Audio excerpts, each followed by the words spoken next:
Good morning class 7। Myself Shilpi Yadav. मैं आज से आप लोगों को इंग्लिश पढ़ाऊंगी। तो आज हम इंग्लिश में लेसन 4 पढ़ेंगे। जिन बच्चों ने लेसन 4 पढ़ लिया है वो रिवीजन करेंगे, और जिन बच्चों ने लेसन 4 नहीं पढ़ा है वो मेरे साथ साथ पढ़ेंगे, ठीक है। तो लेसन 4 जिसका नाम है difference between town and villages, ठीक। गांव और शहर के बीच जो अंतर है, गांव और शहर में जो अंतर है, इस लेसन में उसी पे डिस्कशन चल रहा है। उसी टाइप टॉपिक पे वार्ता हो रही है। किसके बीच वार्ता हो रही है? 3 चिल्ड्रन हैं, 3 बच्चे हैं, रमन, नीरज और रोमा। ये 3 बच्चे आपस में डिस्कस कर रहे हैं गांव और शहर के बारे में, ठीक है। तो पूरा लेसन इसी पे बेस्ड है। तो चलिए स्टार्ट करते हैं। पहली लाइन हमारी, one Saturday evening Raman and Seema come to Neeraj house. एक शनिवार की शाम में रमन और सीमा जो है नीरज के घर आते हैं, ठीक। फिर रमन क्या बोलता है? रमन कहता है, hello Neeraj, hello Roma, I came here at 4 this afternoon but you were not here. मैं दोपहर में 4 बजे यहाँ आया था लेकिन तुम लोग यहाँ नहीं थे। How long have you been here? तुम यहाँ कितने समय से हो, ठीक।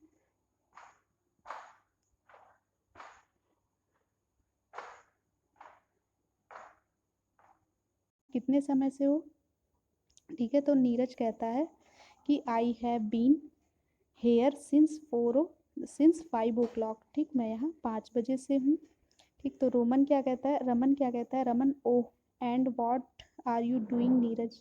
ओह और क्या कर रहे हो नीरज? तो नीरज आंसर करता है कि नथिंग, कुछ नहीं। I have been sitting here for half hour and thinking. मैं यहाँ आठ जो है यहाँ पे आधे घंटे से बैठा हूँ और सोच रहा हूँ। फिर रमन बोलता है कि what have you been thinking about? तुम किस विषय में सोच रहे हो या किस बारे में सोच रहे हो?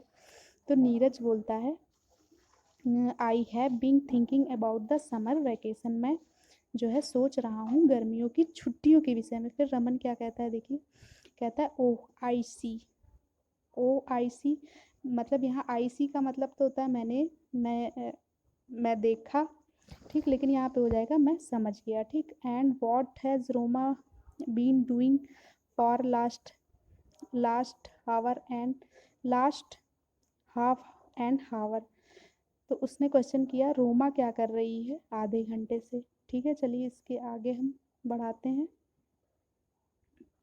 तो क्वेश्चन करता है रमन, ओह मैं समझ गया। और फिर क्वेश्चन पुटअप करता है कि रोमा क्या कर रही है आधे घंटे से। तो नीरज क्या कहता है? नीरज आंसर करता है, सी हैज़ बीन रीडिंग, वह पढ़ रही है। लुक देखो, सी इज स्टिल रीडिंग, वो अभी पढ़ रही है। She is not listening to us, वह हमें, लिसन मतलब होता है सुनना, वह हमें सुन नहीं रही है। तो रोमा बोलती क्या है?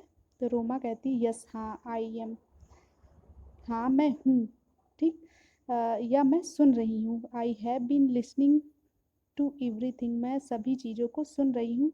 नाउ अब, I will ask you a question, अब मैं तुमसे एक सवाल पूछूंगी, ठीक है।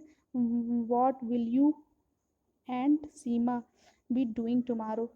टुमारो मतलब होता है आने वाला कल। तो तुम और सीमा जो है कल क्या कर रहे हो, ठीक। तो फिर रमन आंसर करता है, आई डोंट नो, मुझे नहीं पता। वाट यू बी डूइंग, हम क्या करेंगे? तो रोमा कहती है, Neeraj and I will be in our village, Neeraj और मैं जो है अपने गांव जाएंगे। Our grandparents have summoned you us, हमारे जो है ग्रैंड पेरेंट्स मतलब दादा दादी ने हमें बुलाया है।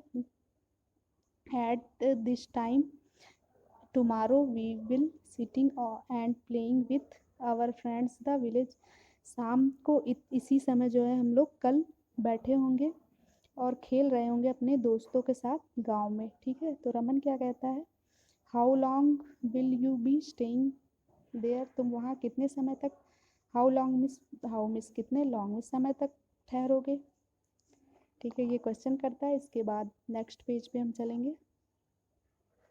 अगला पेज हमारा, पेज पलट लेंगे बच्चों। अगले पेज पे देखेंगे तो अगले पेज पे स्टार्ट करेंगे तो रोमा कहती है, रोमा क्या आंसर करती है, रोमा कहती है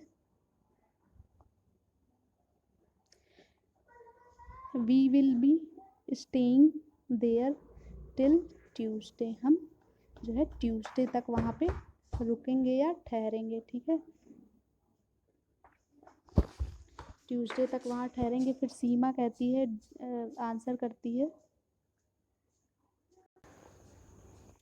देन सीमा आंसर करती है did you go to the village last month, क्या अगले महीने तुम जो है गांव गए थे। तो रोमा क्या कहती है, नो नहीं, we don't will you go with us tomorrow, नहीं, यू डिड नॉट, हम नहीं गए, will you go with us tomorrow, क्या तुम भी हमारे साथ कल चलोगी, तो जो है पूछती है वो, ठीक। सीमा क्या आंसर करती है, I want to have something change, मैं चाहती हूँ कुछ बदलना, मैं कुछ बदलाव चाहती हूँ। What do you think Raman, तुम इस बारे में क्या सोचते हो रमन, तो आंसर मिलता है we will have a nice time there, हम वहाँ पे एक अच्छा समय, नाइस मतलब अच्छा समय व्यतीत करना चाहते हैं। फिर देखिए रमन क्या कहता है, ऑल राइट, सही बात, ठीक है, we will go with you, हम तुम्हारे साथ चलेंगे, थैंक यू, रमन फिर कहता है तुम्हारे साथ चलेंगे, शुक्रिया रमन। फिर है next day, they all go the village, next अगले दिन सभी बच्चे जो है क्या गांव जाते हैं, दे रिटर्न ऑन ट्यूसडे आफ्टरनून, वो जो है मंगलवार दोपहर में वहाँ से रिटर्न भी हो जाते हैं, वापस भी आ जाते हैं। फिर क्या है, in the evening they meet again and talk about the town and village life, अगले दिन जब वो जो है फिर से मिलते हैं इवनिंग शाम में, तो वो क्या करते हैं, टॉक अबाउट मतलब चर्चा करते हैं विलेज, और जो है विलेज में गांव, टाउन मतलब शहर की लाइफ पे वो डिस्कशन करते हैं, क्या डिस्कशन करते हैं, चलिए देखते हैं। नीरज कहता है विल रमन वेल रमन, अच्छा Raman, did you like the village, क्या तुम्हें गांव पसंद आता है। तो रमन क्या कहता है, यस हाँ, I did but life is not easy for the people there, लेकिन वहाँ के लिए, वहाँ की गांव की लाइफ जो है या गांव की ज़िंदगी वहाँ के लोगों के लिए आसान नहीं है। फिर नीरज क्या आंसर कहता है, यस हाँ, यू आर राइट, तुम सही हो, there is a lot of work there, वहाँ बहुत सारे काम होते हैं, people in the village get up early and work many hour every day, people get up early मतलब जल्दी उठ जाते हैं और काम भी कई घंटों तक वो करते हैं। Some time they walk a long ways, कुछ टाइम वो लंबी दूरी तय करते हैं, फॉर देयर फील्ड अपने खेतों में जाने के लिए, come home late in the evening, और जो है शाम में भी लेट आते हैं, घर शाम को लेट से आते हैं क्योंकि वो वर्क करते रहते हैं फील्ड में अपने खेतों में। But it is healthy and life and they like it, लेकिन उनकी ज़िंदगी क्या होती है, स्वास्थ्य जो है उनकी लाइफ हेल्दी होती है और वो लाइफ उन्हें पसंद भी होती है, दे लाइक इट मतलब वे पसंद भी करते हैं। रमन फिर क्या कहता है, यस, ठीक, yes I like life in a village too, हाँ मुझे भी गांव की लाइफ अच्छी लगती है। There are some good things in village life, वहाँ पे अच्छी चीज़ें हैं, गांव वाले की ज़िंदगी में कुछ अच्छी चीज़ें होती हैं, लाइफ गुड थिंग अच्छी अच्छी चीज़ें होती हैं। आई एग्री, मैं एग्री करता हूँ, मैं सहमत हूँ इस बात से। I like town life more लिखिए, लेकिन मुझे शहर की लाइफ ज़्यादा पसंद है, ठीक है, क्यों पसंद है अब आगे चलिए पढ़ते हैं। इन टाउन्स शहरों में, देयर आर गुड रोड, यहाँ की सड़कें अच्छी हैं, शॉप ऑफ ऑल काइंड्स मतलब सभी प्रकार, काइंड्स मतलब होता है प्रकार, सही सभी प्रकार की दुकानें यहाँ पे मौजूद हैं, सिनेमा है यहाँ, पार्क है और मेनी अदर थिंग, और बहुत सारी चीज़ें हैं शहरों में। You can not find all things in the village, ये सारी चीज़ें आप गांव में नहीं पा सकते या गांव में नहीं मौजूद हैं, ठीक है। उसके बाद देखिए क्या है, तो उसके बाद नीरज आंसर करता है, चलिए इसको पहले ऊपर कर लेते हैं फिर आते हैं। फिर नीरज क्या आंसर करता है, there are not any cinemas house in grandfather village. हमारे जो है दादाजी के गांव में तो सिनेमा नहीं है, but there are cinema house in some village now. लेकिन अब कुछ गाँव में सिनेमा भी उपलब्ध हैं, सिनेमा हॉल हैं। There road in village are not as good in the towns. वहाँ के जो है सड़कें जो शहर से अच्छी नहीं है, but they are much less noisy. लेकिन वहाँ पे शोर सड़कों पे कम होता है। You hear blurring horn of scooter motorcycles cars truck and in the town. हम जो है हमें तेज़ ध्वनियाँ सुनाई देती है, हॉर्न सुनाई देता है स्कूटर का, मोटरसाइकिल का, कार का, ट्रक का, टाउन कस्बे में, जिससे क्या होता है द एयर इज़ फॉल, मतलब जो है हवा जो है क्या होती है गंदी हो जाती है और क्या होती है धुएं से भर जाती है। हवा में धुआं और गंदगी मौजूद हो जाती है, फुल ऑफ स्मोक से हो जाती है। It is not good for health, जो हमारे स्वास्थ्य के लिए अच्छा नहीं है।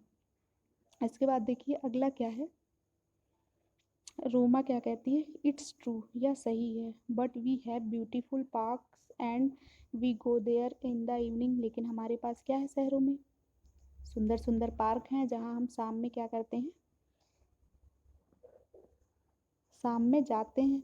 तो नीरज क्या आंसर करता है, you have to go to park. हाँ तुम पार्क में जाती हो। The village don't need them, लेकिन गांव वालों को इसकी ज़रूरत नहीं है। क्यों ज़रूरत नहीं है, they have a lot of open space and fresh air, क्योंकि उनके पास बहुत सारी खुली जगह है और उन्हें ताज़ी हवा मिलती रहती है। The country is all around them, उनके चारों ओर देश है। ठीक, इस लाइन का मतलब यही होता है। रोमन फिर रोमा क्या कहती है, but there are not many shops in the village, लेकिन गांव में ज़्यादा दुकानें नहीं हैं। दैट्स इज ट्रू, यह भी सत्य है, ये भी सही है कि गांव में क्या है ज़्यादा दुकानें नहीं है। इसके आगे क्या डिस्कस होता है, तो इसके आगे चलते हैं। गांव में ज़्यादा दुकानें नहीं है, ये भी सही है। फिर सीमा क्या आंसर कहती है, यस हाँ, but they can get all their food in the village, लेकिन उन्हें जो है भोजन की सभी चीज़ें गांव से ही मिल जाती हैं। They can go once a week and once a month to the town for other thing. वह महीने में एक बार या हफ्ते में एक बार दूसरी ज़रूरत की चीज़ें खरीदने शहरों में जाते हैं। आई एग्री विथ नीरज, मैं नीरज से सहमत हूँ। The life of village is quit and healthy, गाँव के लोगों की लाइफ क्या होती है, शांत होती है और हेल्दी होती है। ठीक, उसके बाद क्या है, you can always get very good fresh vegetable and milk and eggs there. यहाँ तुम हमेशा पा सकते हो गुड फ्रेश, अच्छी ताज़ी सब्जियाँ, मिल्क एंड एग हमेशा यहाँ पे मिल सकता है आप लोगों को। उसके बाद क्या है, अगली लाइन जो है अगली लाइन है ये स्टार्ट होती है Roma, Roma you are right Seema, तुम सही कह रही हो Seema, but some time there is the problem of water, लेकिन कुछ समय वहाँ पानी की समस्या हो जाती है। Sometimes the well is drying and there is no water for the people and for their animal. जब पानी की प्रॉब्लम होती है तो कुएं सूख जाते हैं कुछ समय के लिए और वहाँ पानी की जो है कमी हो जाती है, जहाँ जो है लोगों के लिए और जानवरों के लिए, उनके जानवर जो पालतू रहते हैं, पानी की क्या होती है किल्लत होती है, कमी हो जाती है। क्यों होती है, क्योंकि वहाँ के वेल्स कुएं सूख जाते हैं। A large number of village are still illiterate, मतलब अशिक्षित हैं। गाँव के ज़्यादा संख्या में लोग क्या हैं, अशिक्षित हैं। दे नो, वह नहीं जानते हैं, क्या नहीं जानते हैं, वह नहीं जानते हैं कि very little about their health, वो अपने जो है हेल्थ के बारे में ज़्यादा जानकारी नहीं रखते हैं, उनको अपने हेल्थ के विषय में ज़्यादा जानकारी नहीं होती है। ठीक, तो फिर सीमा क्या आंसर करती है, सीमा कहती है कि यस हाँ, but there would not be any problem of water in the future, लेकिन अब उन्हें भविष्य में पानी की कोई समस्या नहीं होगी। There are many new tubewells, वहाँ पे बहुत सारे नए ट्यूबवेल्स लग गए हैं। In the village. अब गांव में बहुत सारे नए ट्यूबवेल्स लग गए हैं जिससे पानी की समस्या समाप्त हो गई है। और electricity is coming in the village, और बिजली भी गांव तक पहुंच गई है, गांव में बिजली आ गई है। For their last few year government and people have been doing a lot of work in village and many thing have been changing. जो है लास्ट ईयर, फ्यू ईयर मतलब पिछले कुछ सालों में जो है गवर्नमेंट ने और वहाँ के लोगों ने बहुत अच्छा काम किया है, जिससे गांव में बहुत सी चीज़ें उपलब्ध हो गई हैं और गांव जो है चेंज हो चुका है, बदल चुका है या बदल रहा है। ठीक है, फिर रमन क्या कहता है? रमन देखिए क्या आंसर करता है। Do you like village life better than town life than the Neeraj? Raman Neeraj से क्या कहता है, तुम्हें गांव की लाइफ बेटर लगती है शहरों की लाइफ से? डू यू लाइक, क्या तुम्हें पसंद है विलेज लाइफ, गांव की ज़िंदगी, better than the town life, क्या तुम्हें गांव की लाइफ शहरों की लाइफ से ज़्यादा अच्छी लगती है? अब नीरज क्या आंसर करता है। आई डोंट नो, मुझे नहीं पता। आई लाइक बोथ, मुझे दोनों पसंद है। Each have its good side, हर चीज़ का अपना एक अच्छा पहलू होता है, अच्छा पक्ष होता है और एक बुरा पक्ष होता है। तो यहीं पे हमारा चैप्टर एंड होता है। इस चैप्टर को आप लोग फिर से रिवाइज कर लीजिएगा और हो सकेगा तो इसकी वर्ड मीनिंग लिख लीजिएगा। वर्ड मीनिंग आप लिखेंगे तो सबसे ऊपर डेट डालेंगे, फिर लेसन 4 डालेंगे, लेसन का नाम डालेंगे, देन वर्ड, एक साइड में वर्ड लिखेंगे, एक साइड में मीनिंग लिखेंगे, बीच में एक लाइन करके वर्ड मीनिंग लिख लेंगे। ठीक है।